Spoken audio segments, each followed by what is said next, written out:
नमस्कार दोस्तों, InFocus civil academy के जीएस बैच में आप सभी का स्वागत है। संविधान के निर्माण का क्या घटनाक्रम है, इसको अगर समझने के लिए हम लोग बात करें तो देखिए, ये बात कुछ कुछ लगभग स्टार्ट होती है। आप समझिए कि देश में एक साइमन कमीशन आया। ठीक है, आपको मैं थोड़ा सा यहां पर मॉडर्न हिस्ट्री की तरफ ले चल रहा हूं, क्योंकि जो संविधान के निर्माण की प्रक्रिया है उसको समझने के लिए यह आवश्यक है कि आप थोड़ा बहुत मॉडर्न हिस्ट्री से अवेयर हों। अभी वो क्लास हम लोगों की हुई नहीं है, इस वजह से हम लोगों का यह दायित्व है कि आप लोगों को ये चीजें समझाई जाए, क्योंकि आप में से कई लोग नए भी होंगे, तो इस वजह से हम लोग इस चीज को लेके चल रहे हैं। देखिए, पहले के समय में आज जो आप समझिए कि आज जो देश का किसी भी तरीके का संचालन अगर होना है, देश में शासन का संचालन अच्छा करना है, तो उसके लिए कुछ एक कानून तो जरूरी ही है।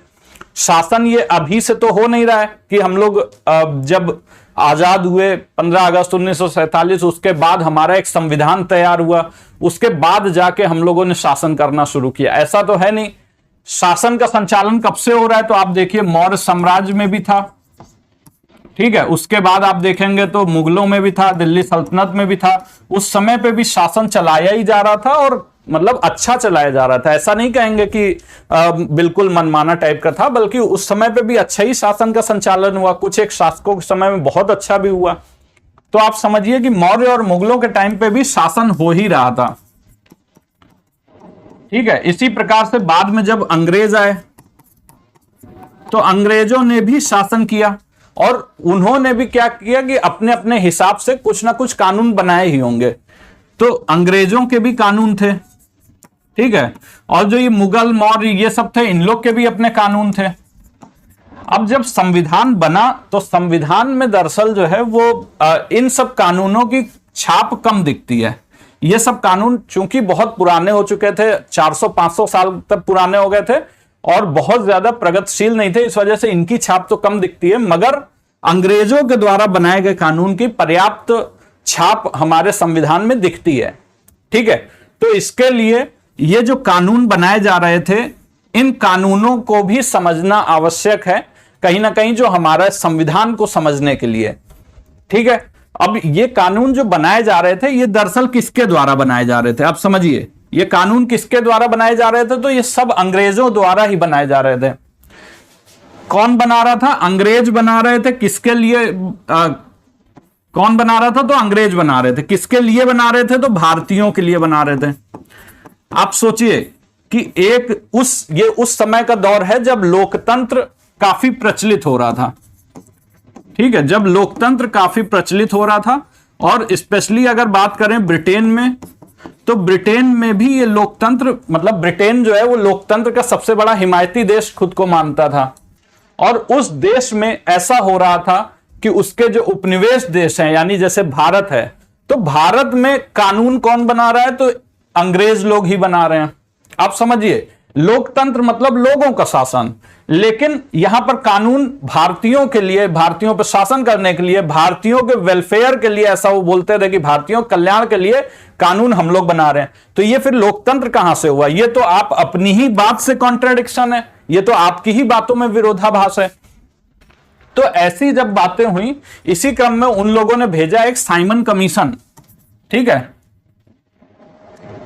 तो साइमन कमीशन भेजा। अब जब साइमन कमीशन भेजा, कब भेजा, क्या भेजा, ये सब हम लोग डिटेल में एकदम समझेंगे जब हमारी मॉडर्न हिस्ट्री क्लास होगी। फिलहाल केवल एक पृष्ठभूमि तैयार कर रहे हैं ताकि आप लोगों को सारी चीजें समझ में आ सकें कि किस तरह से राष्ट्रीय अंतर्राष्ट्रीय दबाव के फलस्वरूप हमारे संविधान का निर्माण हुआ। अब जब साइमन कमीशन आया, तो साइमन कमीशन, ये बात लगभग है 1927-28 की। ठीक है, साइमन कमीशन इसलिए आया क्योंकि उसको पिछले जो कानून अंग्रेजों द्वारा ही बनाए गए थे उसकी समीक्षा करनी थी कि वो कितना हद तक सही जा रहा है, वो हमारे हिसाब से काम कर रहा है कि नहीं। और दूसरी बात कि अगला जो कानून आना है उसके भी हिसाब से थोड़ा बहुत एक परख लिया जाए कि किस प्रकार का कानून वो देना चाहिए। ठीक है, तो इसका जो है हमारे मतलब साइमन कमीशन इसलिए आया।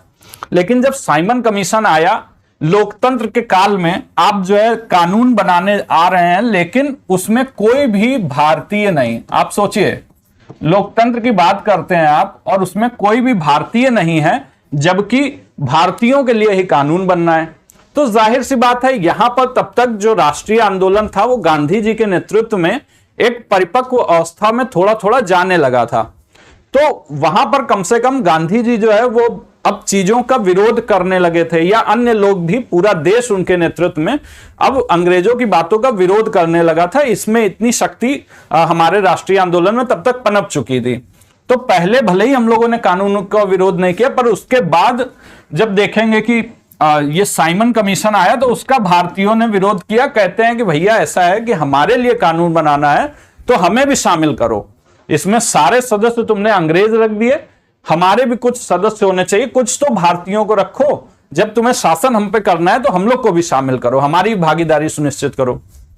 अब ऐसे में क्या हुआ कि ये भारतीय जो है वो इन्होंने जब ये मांग रखी तो अब वहां एक भारत सचिव होते थे, ठीक है, भारत सचिव एक पद होता था, उस पे लॉर्ड बर्कनहेड बैठते थे।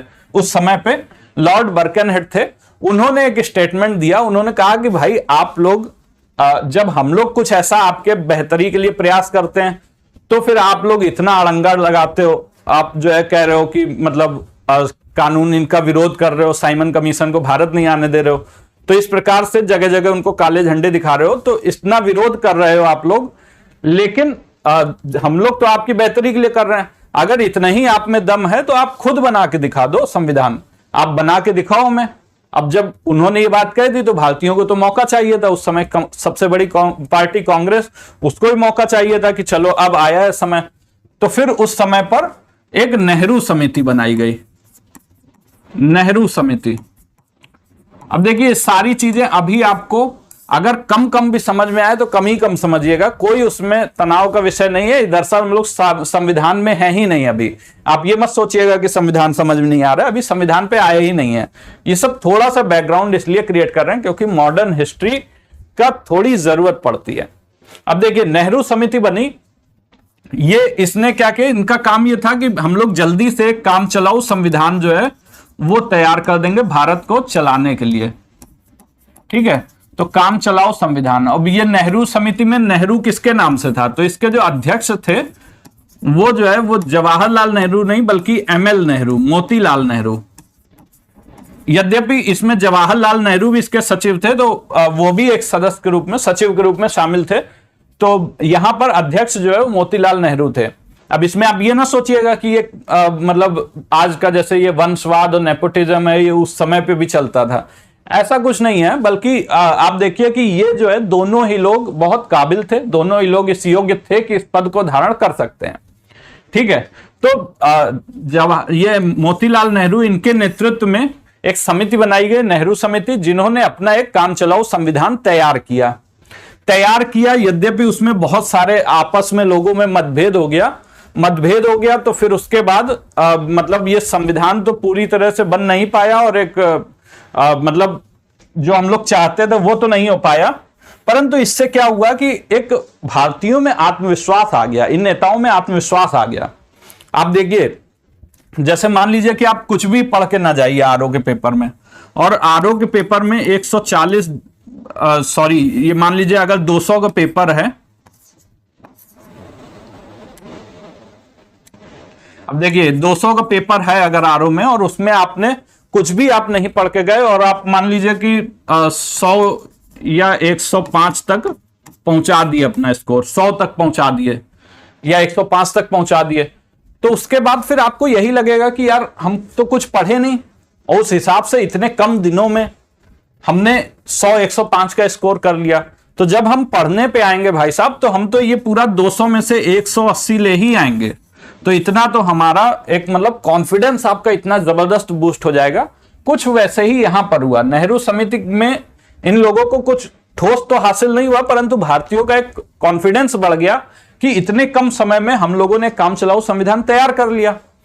तो ये कॉन्फिडेंस जब बढ़ा तो फिर देश में मांग होने लगी कि अब भाई संविधान सभा का गठन किया जाए। संविधान सभा किस लिए? ताकि संविधान का निर्माण हो सके। तो इसलिए अब जो है विभिन्न लोग संविधान की मांग करेंगे, ठीक है। विभिन्न लोग संविधान की मांग करेंगे। उसमें सबसे पहली जो मांग आती है वो आती है 1934 में। हम देखते हैं मानवेंद्र नाथ रॉय, MN रॉय बोलते हैं, MN रॉय, मानवेंद्र नाथ रॉय, जो कि एक वामपंथी नेता थे, वामपंथी नेता थे। उनकी ये सबसे पहले मांग आती है कि ये जो है भारत का संविधान के निर्माण के लिए संविधान सभा का गठन किया जाए। तो ऐसी एक मांग MN रॉय के द्वारा सामने आती है। तो अगर प्रश्न आए, अब यहां से प्रश्न आपके आना शुरू हो जाते हैं, जो फैक्चुअल प्रश्न होते हैं वो। अगर प्रश्न आए कि ये सबसे पहले किस व्यक्ति ने मांग की संविधान सभा गठन की, तो MN रॉय ने की। लेकिन अगर सबसे पहले आए कि किस पार्टी ने मांग की संविधान सभा गठन की, तो 1934 में ही एक पार्टी थी, स्वराज पार्टी।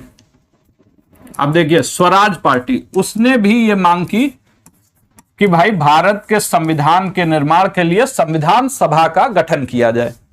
तो 1934 में दो लोगों ने मांग की, एक तो व्यक्ति के तौर पर सबसे पहले MN रॉय ने, और पार्टी के तौर पर सबसे पहले स्वराज पार्टी ने। अब स्वराज पार्टी ने जैसे ही ये मांग कर दी तो फिर कांग्रेस तो सबसे बड़ी पार्टी थी, कांग्रेस क्यों पीछे रहे।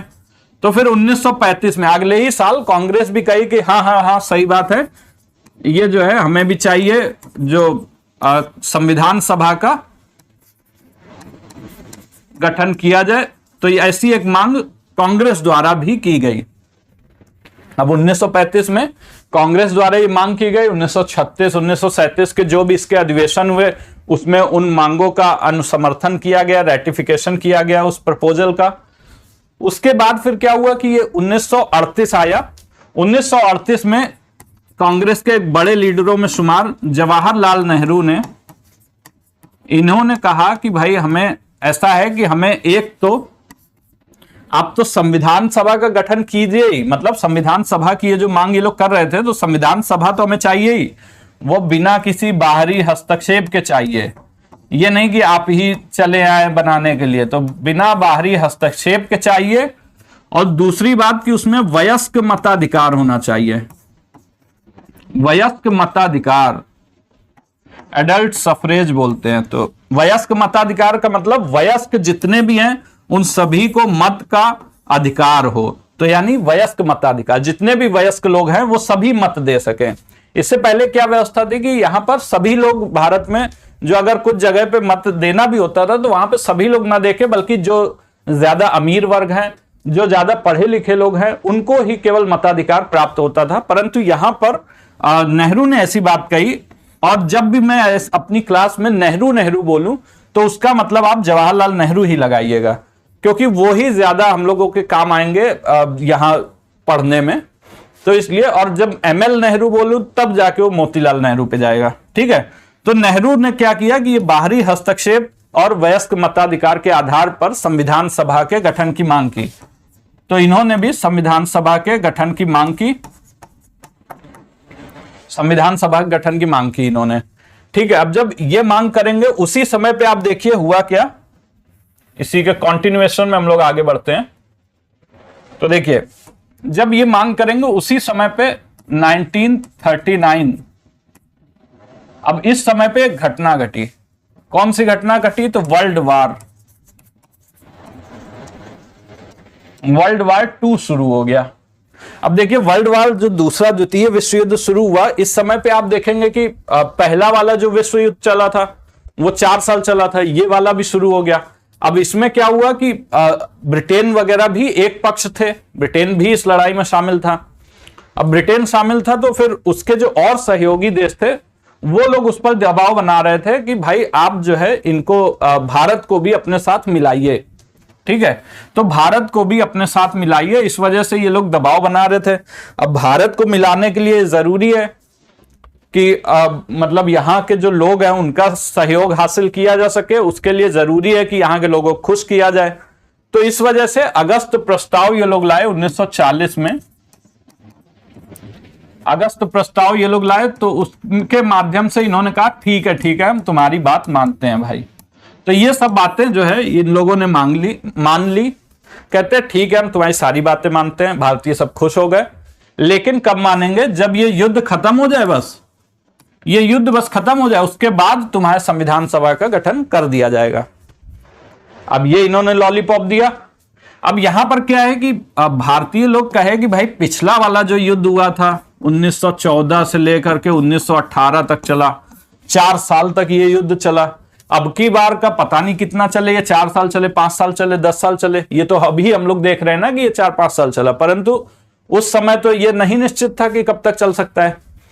तो इस वजह से यहां पर जो भारतीय नेता थे उन्होंने कहा चलो निकलो भाई यहां से, ये सब हम नहीं मानेंगे कि आप जो है कह रहे हो कि युद्ध के बाद होगा। इसमें कई सारे प्रस्ताव थे, अगस्त प्रस्ताव में 4-5 प्रस्ताव थे, वो सब क्या क्या थे वो हम लोग समझेंगे अपनी मॉडर्न हिस्ट्री क्लास में। अभी यहां पर हम लोग केवल एक ही प्रस्ताव को डिस्कस कर रहे हैं क्योंकि केवल वही हमारे संविधान से रिलेटेड है, ठीक है। तो अगस्त प्रस्ताव में जब इन्होंने कहा कि युद्ध के बाद हम संविधान सभा गठन करेंगे, तो यहां पर इन लोगों ने खारिज कर दिया, भारतीयों ने इसको खारिज कर दिया। अब उसके बाद क्या हुआ, तो आप समझिए कि जो 1940 के बाद 1941, 1942 ये वाला जो टाइम है, उस समय पर दरअसल सेकेंड वर्ल्ड वॉर में जो अंग्रेजों की स्थिति थी, ब्रिटेन, अमेरिका, इन लोग की स्थिति थी, वो बहुत ज्यादा नाजुक हो चुकी थी क्योंकि जापान अकेले ही इन लोग को इतना बुरी तरीके से मार रहा था, परास्त कर रहा था कि ये ब्रिटेन, अमेरिका, इन लोगों की हालत खराब थी। अब जाहिर सी बात है कि ब्रिटेन के जितने भी सहयोगी देश होंगे वो एकदम पीछे पड़ गए कि आप किसी भी तरीके से भारतीयों का तो समर्थन लीजिए ही, क्योंकि भारत के जो सैनिक होते हैं वो बहुत वीर, साहसी, बहुत मेहनती होते हैं, तो उनके आने से युद्ध में कुछ परिवर्तन हो सकता है, आप उन लोग की मदद लीजिए। तो अब ब्रिटेन पे फिर से इंटरनेशनल प्रेशर जो है वो बहुत ज्यादा बढ़ जाएगा, इंटरनेशनल प्रेशर बहुत ज्यादा बढ़ गया। अब ये बढ़ गया तो फिर से अब ब्रिटेन आएगा कुछ लेके, तो वो उन लोगों ने लाया 1942 में, 1942 में आए क्रिप्स मिशन के साथ। क्रिप्स मिशन के साथ आए, इन्होंने कहा कि भाई ऐसा है कि ठीक है हम तुम्हारी सारी मांगे मानते हैं और बस जैसे ही युद्ध खत्म हो जाए तो तुम्हें ये भी दे देंगे, वो भी दे देंगे, युद्ध के बाद सारी चीजें ले लेना तुम, ठीक है। तो युद्ध के बाद मिलेगी, युद्ध के बाद तुम्हारा ये संविधान सभा का गठन हो जाएगा। अगेन वही बात, और फिर से भारतीयों ने खारिज कर दिया। दूसरी बात यह कि यहां पर आप देखेंगे 1940 में कहीं ना कहीं पाकिस्तान की मांग उठने लगी, मुस्लिम लीग द्वारा जो है ये पाकिस्तान की मांग बहुत जोरों शोरों से उठाई जाने लगी। इसमें क्रिप्स मिशन में ऐसा कुछ प्रस्ताव था नहीं कि भाई हम आगे चल के 2 स्वायत्त राज्यों का गठन कर देंगे, तो मुस्लिम लीग ने भी इसको खारिज कर दिया, मुस्लिम लीग ने भी इसको खारिज कर दिया। कांग्रेस के जो बड़े लीडर, हालांकि उस समय तो गांधी जी कांग्रेस छोड़ चुके थे, लेकिन 1934 में गांधी जी दरअसल कांग्रेस छोड़ दिए थे, ठीक है, 1933-34 के समय पे। तो यहां पर देखिए गांधी जी ने इसको बोला, गांधी जी ने क्या कहा, उनका बहुत अच्छा स्टेटमेंट है, बहुत देखिए, उन्होंने कहा कि ये जो क्रिप्स मिशन है वो दरअसल एक दिवालिया बैंक का उत्तर दिनांकित चेक है। उत्तर दिनांकित चेक मतलब पोस्ट डेटेड चेक, और किसका, तो दिवालिया हो रहे बैंक का।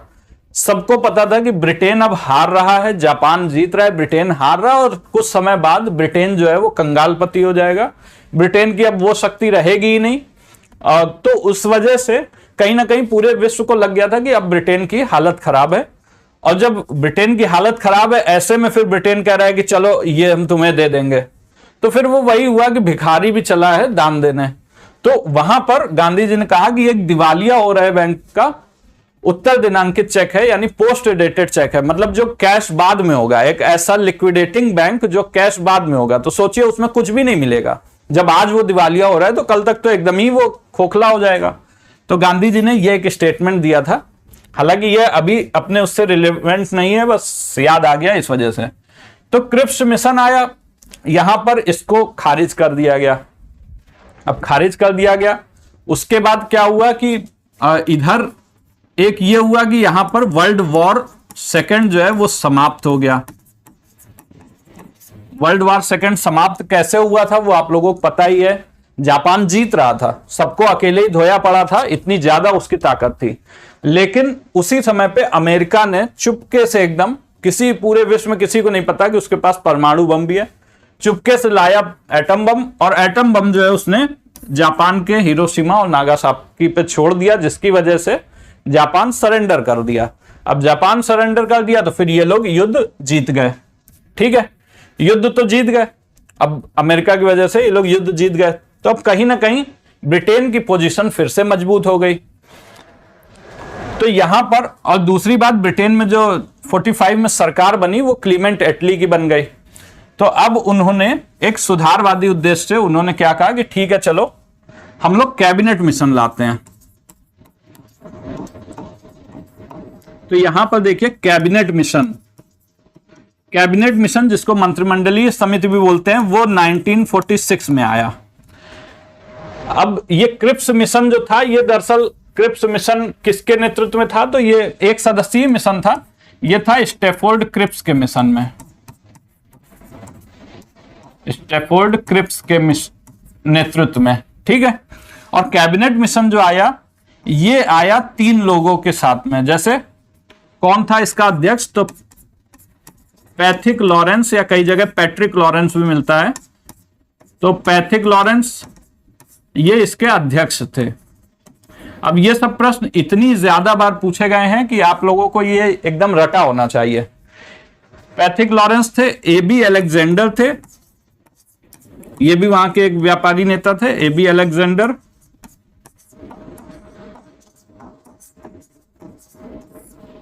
और तीसरे थे यही जो अभी आए थे स्टैफोर्ड क्रिप्स, यही फिर से आए स्टैफोर्ड क्रिप्स, इनको भेजा गया कि भाई आपको अनुभव है इसलिए आप ही जाइए। तो ये 3 नेता फिर से आए, मतलब आए यहां पर, पैथिक लॉरेंस अध्यक्ष के रूप में, एबी अलेक्जेंडर और स्टैफोर्ड क्रिप्स, ये सभी कैबिनेट में थे, ब्रिटेन की कैबिनेट में शामिल थे, यानी मंत्रिमंडल में शामिल थे, इसी वजह से इनको कैबिनेट मिशन बोल दिया गया। ठीक है, कैबिनेट में शामिल थे तो जाहिर सी बात है इनके पास अधिकार ज्यादा होंगे, इनका प्रस्ताव अच्छा था, और दूसरी बात वर्ल्ड वार समाप्त हो चुका था। अब यहां गांधी जी और भारतीय नेता सब जानते थे कि भाई अब वर्ल्ड वार समाप्त हो चुका है, ब्रिटेन फिर से थोड़ी पावरफुल पोजीशन में आ गया है। तो जिसका ये लोग यहां पर मजाक उड़ा रहे थे कि वो पोस्ट डेटेड चेक है लिक्विडेटिंग बैंक की, अब ये लोग भी थोड़ा सा समझ गए कि अब मजाक उड़ाना नहीं ठीक है। तो इन लोगों ने अपना राय विचार किया, और यहां पर जो भी इनके प्रस्ताव थे उसको इन्होंने कहा कि ठीक है हम इसके आधार पर चुनाव कराते हैं संविधान सभा का गठन करने के लिए। तो फिर इसके आधार पर ही दरअसल हम लोगों के संविधान निर्माण का प्रक्रिया शुरू हुई। तो संविधान निर्माण की प्रक्रिया किस मिशन के प्रस्तावों के आधार पर शुरू हुई, तो कैबिनेट मिशन के प्रस्ताव के आधार पर। कौन कौन था इसमें, कितने सदस्य था, तो 3 सदस्य। कौन कौन अध्यक्ष था, सदस्य था, ये आपके सामने है। अब देखिए कैबिनेट मिशन में इसके क्या क्या योजना थी, मतलब कैबिनेट की ये योजना क्या थी, उस पर हम लोग आते हैं कि कैबिनेट की योजना क्या थी। तो सबसे पहले तो यहां पर था कि जो भी चुनाव कराए जाएंगे, तो चुनाव को मतलब निर्वाचन, जो भी निर्वाचन कराया जाएगा वो दरअसल जनसंख्या के अनुपात में कराया जाएगा। ठीक है, जनसंख्या के अनुपात में सीटों का आवंटन किया जाएगा विभिन्न राज्यों में।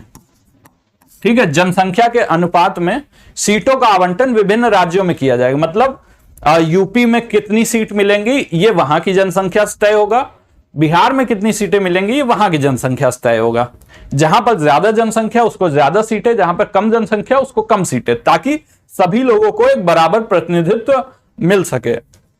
दूसरी बात कि ये जनसंख्या के अनुपात में जो मिलेगा वो लगभग उसका रेशियो क्या रखा गया था, तो रेशियो यह था कि 10 लाख जनसंख्या जहां पर जिसकी होगी उसको 1 सीट मिलेगी। ये कुछ इस प्रकार से है कि अगर मान लीजिए यूपी की जनसंख्या है 80 लाख, यूपी की जनसंख्या 80 लाख है, तो सीधा सीधा इसकी 8 सीट जो है वो तैयार हो जाती है कि यूपी को 8 सीट मिल जाएगी। बिहार की 50 लाख है तो उसको 5 सीट मिल जाएगी। तो इस प्रकार से 10 लाख जनसंख्या पर 1 सीट का निर्धारण किया गया। निर्वाचन जनसंख्या के अनुपात के आधार पर किया गया। ठीक है, अब इसमें देखते हैं तो यहां पर जो हमारा इस हिसाब से टोटल जो सीट्स हुई, और दूसरी बात यह कि ये जो निर्वाचन किया जाना था ये सब आप देखिए कि सीटों का आवंटन जो है वो मुसलमान, सिख और सामान्य, इन 3 वर्गों में किया जाना था। यानी इन तीनों के अलग अलग प्रकार से चुनाव कंडक्ट कराए जाने थे। जो एक सांप्रदायिक निर्वाचन की पद्धति चली आ रही थी वह भी यहां पर फॉलो की गई थी। ठीक है। तीसरी बात कि इसमें सीटें कितनी थी, तो अगर सीटें हम लोग देखेंगे तो कुल सीटें जो है वो थी 389। अब ये जितनी भी चीजें आप लोग पढ़ रहे हैं ये सब एग्जाम में कई कई बार आती हैं, कई बार आती हैं। ठीक है। तो कुल सीटें थी 389। इसका डिविजिबल ये किस प्रकार से होना था, तो आप देखिए 11 प्रांत थे भारत में, 11 ब्रिटिश प्रांत जिनको बोलते थे, तो 11 ब्रिटिश प्रांत थे, उनमें गवर्नर हुआ करते थे, उनको मिली 292 सीट्स।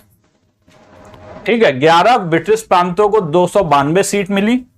उसके बाद देखेंगे तो यहां पर 4 जो है वो कमिश्नरी क्षेत्र बोले जाते थे, यानी जिसमें प्रशासकों के माध्यम से सरकार का सीधा नियंत्रण होता था, सीधा वो शासन करते थे। तो ऐसे जो है 4 कमिश्नरी क्षेत्र माने जाते थे। और ये कौन कौन से थे तो ये भी हम लोग देख लेते हैं यहां पर। तो ये थे दिल्ली, अजमेर मारवाड़ वाला क्षेत्र, कुर्ग कर्नाटक वाला क्षेत्र और ब्रिटिश बलूचिस्तान वाला क्षेत्र, ब्रिटिश बलूचिस्तान। तो ये 4 क्षेत्र थे, इन चारों को एक एक सीट मिल गई। ठीक है। तो इस प्रकार से 4 सीट हमारी, ये 4 कमिश्नरी क्षेत्रों को 4 सीट मिल गई। उसके बाद 389 में कितना बचा, तो 292 ये हो गया, 4 ये हो गया, 96 हो गया। तो यानी टोटल हमारी 93 सीट्स बची, ये मिली देशी रियासतों को।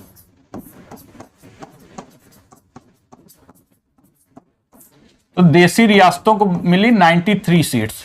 अब देखिए टोटल सीट्स जो डिसाइड हुई 10 लाख की जनसंख्या के अनुपात में टोटल सीट्स डिसाइड हुई वो 389 सीटों का निर्धारण हुआ।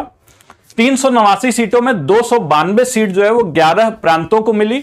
4 कमिश्नरी क्षेत्रों को जो सीट मिली वो 4 ही मिली, सभी को एक एक, और उसमें दिल्ली को 1, अजमेर मारवाड़ को 1, कुर्ग को 1 और ब्रिटिश बलूचिस्तान को 1 मिली। उसके बाद देखेंगे तो देशी रियासतों को मिली 93 सीट्स। अब इसमें जो चुनाव होना था, इन सीटों पर चुनाव होना था, तो चुनाव जो है वो दरअसल इन दोनों पर तो चुनाव होना था।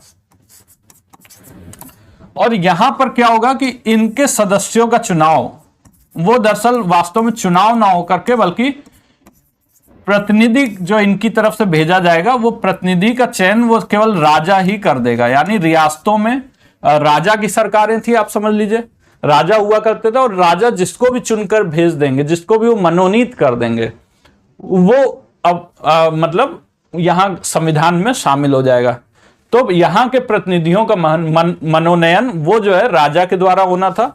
और ये हमारे पास 93 लोग थे, तो यानी इनका एक नामांकन होना था, नामांकन या मनोनयन बोल सकते हैं। ठीक है। तो ये यहां पर होना था। तो इस प्रकार से एक प्रश्न आता है कि संविधान सभा वो निम्नलिखित में से क्या थी, निर्वाचित निकाय थी या नामांकित निकाय थी या निर्वाचित प्लस नामांकित थी या कोई नहीं थी। तो निर्वाचित प्लस नामांकित। क्यों निर्वाचित? क्योंकि जो 296 सीट्स थी उन पर तो चुनाव होना था। नामांकित क्यों? क्योंकि ये जो देशी रियासतें थी उन पर नामांकन होना था, राजा को केवल चुन के भेज देना था, मतलब चुन के क्या, किसी का भी नामांकन कर देना था, मनोनयन कर देना था कि आप चले जाइए भाई। ठीक है। तो वैसे एक प्रतिनिधि का चयन करना था। तो इस प्रकार से संविधान सभा जो है वो निर्वाचित प्लस नामांकित निकाय थी। अब जो इनका निर्वाचन होना था, ये जो 296 सीट्स पर निर्वाचन होना था, तो इस निर्वाचन की पद्धति क्या होनी थी? आप देखिए निर्वाचन की पद्धति क्या होनी थी। तो निर्वाचन की पद्धति एक तो अप्रत्यक्ष निर्वाचन, ठीक है, अप्रत्यक्ष निर्वाचन होना था, मतलब जनता ने सीधे वोट नहीं किया। अभी हम लोगों ने पीछे पढ़ा था कि अप्रत्यक्ष निर्वाचन कैसे होता है। तो जनता जो थी, मान लीजिए 11 प्रांत थे, अब 11 प्रांतों को अगर 292 सीट्स चुननी है तो जनता ने इसके लिए सीधे वोट नहीं किया, बल्कि जनता ने विधानसभा में जो सदस्य भेजे, उन्हीं विधानसभा के सदस्यों ने चयन किया कि हमें संविधान सभा में कौन कौन भेजना है। तो 292 सीटों का जो निर्धारण हुआ, 296 सीटों का निर्धारण, वो दरअसल अप्रत्यक्ष रूप से हुआ, डायरेक्ट जनता ने नहीं मतदान किया था। दूसरी एक बात कि ये जो मतदान हुआ था इसमें भी आप कह लीजिए कि जो वयस्क मताधिकार था वो नहीं था। वयस्क मताधिकार यहां पर नहीं था क्योंकि यहां पर भी कुछ एक उसमें जटिलताएं आ रही थी। उतना जल्दी हम लोग वो वयस्क मताधिकार नहीं कंडक्ट करा सकते थे, ऐसा एक मतलब था। तो यहां पर अब हम लोगों को जल्दबाजी भी थी, इस वजह से हम लोग वयस्क मताधिकार नहीं किए थे। और देखिए इसके बाद अगर बात करें तो यहां पर निर्वाचन पद्धति में ही, अगर निर्वाचन पद्धति कैसी थी तो अप्रत्यक्ष था, उसके साथ में एक होता है एकल संक्रमणीय मत। एकल संक्रमणीय मत की समानुपातिक प्रतिनिधित्व प्रणाली। ठीक है, तो एकल संक्रमणीय मत की समानुपातिक प्रतिनिधित्व प्रणाली, इस आधार पर चुनाव हुआ था। ठीक है, इस आधार पर चुनाव हुआ था। एकल संक्रमणीय मत, इसको बोलते हैं सिंगल ट्रांसफरेबल वोट और proportionate election by single transferable vote. तो ये इसको हम लोग बोलते हैं। इसका क्या मतलब होता है, ये हम लोग राष्ट्रपति वाला जब चैप्टर पढ़ेंगे उसमें अच्छे से समझ लेंगे, क्योंकि राष्ट्रपति का जो चुनाव होता है वह भी इसी के आधार पर होता है। बस आप ये समझ लीजिए, अगर एक जस्ट समझना चाहें बस, तो उसका मतलब यह है कि समानुपातिक प्रतिनिधित्व का मतलब होता है कि जैसे अगर हमें वोट करना है तो हम लोग जाते हैं वोट देने, तो हम लोग किसी भी एक पर्सन को दे देते हैं। पर यहां पे ऐसा नहीं होता है। राष्ट्रपति के जैसे चुनाव होता है तो वहां पे केवल एक को वोट नहीं देना रहता है, बल्कि मान लीजिए 4 लोग अगर राष्ट्रपति पद के लिए खड़े हैं तो चारों को हम लोग वोट देंगे प्रियोरिटी के बेसिस पे, कि कौन हमें ज्यादा पसंद है उसको पहला वोट देंगे, जो कम पसंद है उसको दूसरा, जो एकदम ही बेकार है उसको लास्ट देंगे। तो ऐसे करके सभी लोग अपनी प्रियोरिटी के हिसाब से वोट देंगे। उसके बाद जिसके भी वोट कम रहेंगे वो ट्रांसफर हो जाएंगे दूसरे वाले बंदे के काउंटिंग में। तो इसलिए उसको सिंगल ट्रांसफरेबल वोट, और समानुपातिक इसलिए क्योंकि सभी को अनुपात में वोट दिया जा रहा है। तो आनुपातिक प्रतिनिधित्व, समान के बजाय आनुपातिक प्रतिनिधित्व बोलिएगा, वो ज्यादा सटीक बैठेगा। तो इसलिए इस प्रकार से चुनाव हुआ। अभी अगर नहीं भी समझ में आया है कोई चिंता का विषय नहीं है, जब हम लोग राष्ट्रपति का चैप्टर पढ़ेंगे तो उसमें बाकायदा एग्जाम्पल के साथ में हम लोग इस चीज को समझेंगे, तब ये चीज ज्यादा स्पष्ट समझ में आएगी। अभी बस एक आपके लिए फैक्ट ये मिस ना हो जाए, इसलिए ये बता दिया गया यहां पे। ठीक है, तो ये यहां पर हो गया। उसके बाद देखते हैं तो आपकी ये सारी चीजें, मतलब इस प्रकार से चुनाव जो है वो संपन्न हुआ। अब जब चुनाव संपन्न हुआ, चुनाव जो भी हम लोगों का संपन्न हुआ, तो उसके बाद फिर क्या होगा कि देखिए चुनाव संपन्न हुआ तो उसमें सीटें कितनी मिली किसको। तो देखिए चुनाव हुआ कितना था, तो 296 सीटों पे, ना कि 389 पे, 296 सीटों पर चुनाव होगा। चुनाव होगा तो उसमें सबसे बड़ी पार्टी के रूप में कौन उभर के आया, तो कांग्रेस आई। कांग्रेस वहां पर सबसे बड़ी पार्टी के रूप में उभर कर आई, जिसको 208 सीटें मिली। कांग्रेस को मिली 208 सीटें। दूसरी बड़ी पार्टी उभर कर आई मुस्लिम लीग, इनको मिली केवल 73 सीटें। वो भी इस वजह से क्योंकि मुसलमानों का एक, आपने देखा था कि अलग से ही निर्वाचन हुआ था, मुसलमानों का अलग, सिखों का अलग, और बाकी जितने हैं इनके अलावा वो सब सामान्य में। तो इस प्रकार से निर्वाचन हुआ था, और ये जो है मुस्लिम लीग को मिली 73 सीटें। उसके बाद 15 सीटें जो हैं वो लगभग अदर्स को मिली। अदर्स को 15 सीटें मिली, जिसमें निर्दलीय विधायक जो है वो 8 थे और अन्य पार्टी वो 7 थी। ठीक है, तो इस प्रकार से चुनाव हो गया। अब चुनाव हो जाएगा तो मुस्लिम लीग यहां पर देख रही है कि हमारी खराब स्थिति है संविधान सभा में, हमारी बातें तो मानी ही नहीं जाएंगी, और जब हमारी बातें नहीं मानी जाएंगी तो फिर ऐसे में रह के फायदा क्या। दूसरी बात, इधर यहां पर ये वही समय है 1946 का। आप देखिए 1946 में ये चुनाव वगैरह हुए, तो फिर इस समय में क्या हुआ कि इसी समय में पाकिस्तान के गठन की मांग बहुत जोरों पे पहुंच गई, और ये हुआ कि अब भाई विभाजन में चाहिए, विभाजन चाहिए। जिन्ना ने पहले ही वो नारा लगा दिया था कि बांटो और भागो। जब इंडिया क्विट इंडिया चला रहा था तो उस समय में वो डिवाइड एंड क्विट चला रहे थे।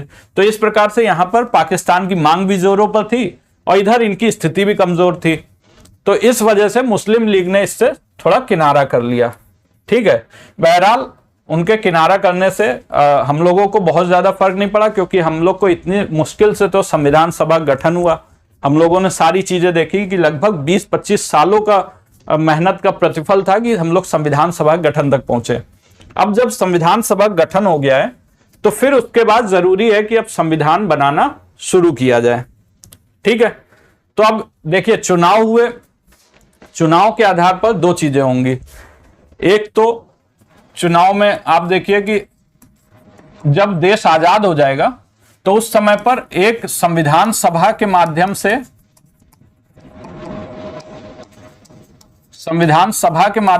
संविधान का निर्माण होगा, और दूसरा विधायिका के रूप में भी यही संविधान सभा कार्य करेगी। यह बहुत इंटरेस्टिंग बात है, क्योंकि शासन भी तो चलाना है ना। जब देश आजाद हो जाएगा तो उसके बाद शासन भी चलाना है। तो बहुत इंटरेस्टिंग बात है कि एक ही संविधान सभा, वही दरअसल अलग दिनों पर कार्य करके वही मेंबर्स, वो एक दिन मान लीजिए संविधान का निर्माण कर रहे हैं, अगले दिन वो विधायिका वाला भी काम निपटा रहे हैं। तो ऐसे अलग अलग कार्य दिवसों पर वो लोग विधायिका के तौर पर भी कार्य करते थे। तो इसलिए एक अंतरिम मंत्रिमंडल का भी गठन होगा। ठीक है, और इस प्रकार से हमारा जो है वो संविधान बनाने की प्रक्रिया शुरू की जाएगी। ठीक है, चुनाव हो गया, अब संविधान बनाने 1946 में ही चुनाव हो गया। उसके बाद आता है वो ऐतिहासिक दिन जब हम लोगों का संविधान बनाने की प्रक्रिया शुरू होती है। कब से शुरू होती है? तो देखिए 9 दिसंबर 1946, 9 दिसंबर 1946 से हम लोगों का संविधान बनना शुरू होता है। अब 9 दिसंबर 1946 से क्या क्या चीजें होती हैं, यहीं से हम लोग अपनी अगली क्लास में मिलेंगे यहां पर कि 9 दिसंबर से क्या क्या चीजें शुरू हुई 9 से, और फिर उसके बाद हम लोग कोशिश करेंगे कि संविधान अगली क्लास में पूरा बना लिया जाए। यहां पर बेसिकली कुछ एक फैक्चुअल चीजें रहेंगी। 9 दिसंबर 1946 के बाद से काफी चीजें फैक्चुअल हो जाएंगी, जो कि आपके एग्जाम के लिहाज से महत्वपूर्ण हो जाती है, न केवल आरओ में बल्कि अन्य एग्जाम्स में भी। आप जितने भी एग्जाम देंगे उसमें देखेंगे कि ये सभी जो संविधान निर्माण वाला चैप्टर है, संविधान निर्माण का जो चैप्टर है, जिसको इंग्लिश में मेकिंग ऑफ द कॉन्स्टिट्यूशन भी बोलते हैं, तो मेकिंग ऑफ द कॉन्स्टिट्यूशन से कई सारे प्रश्न पूछे जाते हैं। स्पेशली जितना छोटा एग्जाम होगा उतने ही ज्यादा प्रश्न इस चैप्टर से आते हैं, क्योंकि फैक्चुअल प्रश्न यहां पर बनने की संभावना खूब रहती है। तो इस वजह से ये संविधान निर्माण वाले चैप्टर के जितने भी फैक्ट्स हैं वो सभी हम लोग तैयार करेंगे, और उसके साथ साथ में उसके नोट्स को भी देखते हुए चलेंगे। नोट्स मतलब आप लोगों के आपको मिल भी गए होंगे, जो अभी तक आपका हो गया। उसके बाद जो बाकी आगे है वो सारे के भी नोट्स आपको जैसे ही क्लास हो जाएगी वो सब मिल जाएगा। ठीक है, तो फिलहाल अभी हम लोग अपनी क्लास को यहीं पे एंड करते हैं, और उम्मीद है आपको सारी चीजें समझ में आई होंगी। थोड़ा सा बैकग्राउंड आपको बताना जरूरी था, क्योंकि एक हम लोग आधारभूत समझ बना रहे हैं संविधान की, तो उसके लिए एक जरूरी होता है कि कैसे कैसे उसका विकास क्रम जो है उसको भी समझते हुए चलें।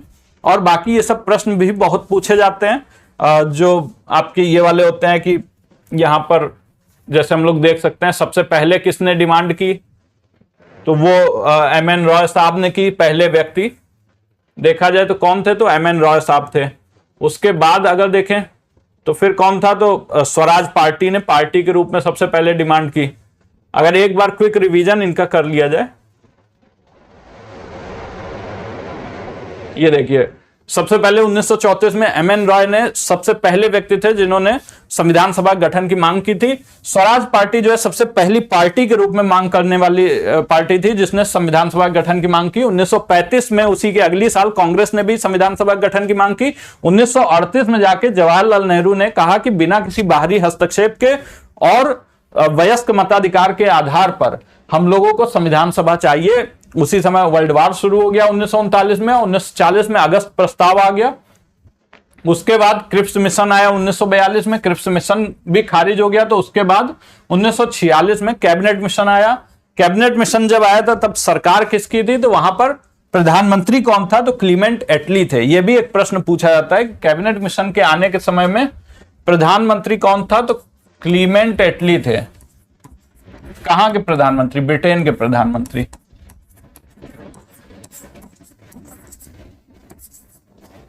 तो ये ब्रिटेन के प्रधानमंत्री क्लीमेंट एटली थे। लेबर पार्टी की सरकार बन चुकी थी, इनकी थोड़ी बहुत जो है सहानुभूति थी, तो इस वजह से इन्होंने कैबिनेट मिशन भेजा। उसके 3 सदस्य थे, पैथिक लॉरेंस अध्यक्ष थे, एबी अलेक्जेंडर और स्टेफोर्ड क्रिप्स। उसके बाद कैबिनेट मिशन की जो योजना थी, प्रस्ताव था, उसमें क्या था? तो निर्वाचन जो है वो जनसंख्या के अनुपात में किया जाएगा विभिन्न प्रांतों से, और उनको सीटों का निर्धारण जनसंख्या के अनुपात में होगा, जिसमें एक सामान्य धारणा यह थी कि 10 लाख जनसंख्या पर 1 सीट अवेलेबल कराई जाएगी। दूसरी बात, जो निर्वाचन होना था वो मुसलमान, सिख और सामान्य 3 भागों में होना था। सीटों का आवंटन इसी आधार पर किया गया था।